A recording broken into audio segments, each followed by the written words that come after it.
বলিউডে 2024 সালে মুক্তি পেতে চলা সিনেমাগুলোর মধ্যে আল্লু অর্জুনের পুষ্পা 2 দ্য রুল সবচেয়ে প্রতীক্ষিত বলাই চলে।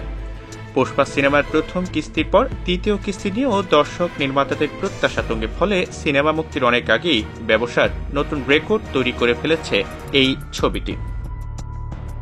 জানা গেছে যে আল্লুর পুষ্পা 2 এর ওটিটি সত্ত্ব নেটফ্লিক্স কিনেছে 275 কোটি রুপিতে। এটি বর্তমানে ওটিটি চুক্তি থেকে সর্বোচ্চ আয়কারী ভারতীয় চলচ্চিত্রগুলোর মধ্যে অন্যতম একটি।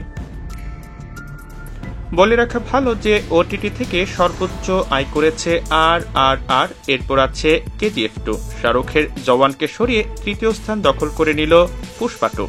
অন্যদিকে তৃতীয় স্থান থেকে এক ধাপ নেমে চতুর্থ স্থানে আছে জওয়ান। প্রবাসের সালার আছে পঞ্চম স্থানে।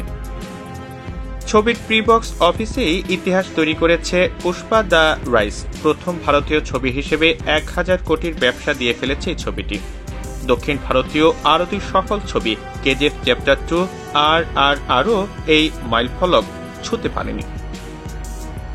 2021 সালে বক্স অফিস সাফল্য পায় আল্লু অর্জুন ও রশ্মিকা মান্দানা অভিনীত ব্লকবাস্টার সিনেমা পুষ্পা। পুষ্পরাজের চরিত্রে দর্শক প্রিয়তা পান আল্লু অর্জুন। 3 বছর পর এবার বড় পর্দায় মুক্তির অপেক্ষায় পুষ্পা 2 দ্য রুল 15 আগস্ট মুক্তি পাবে।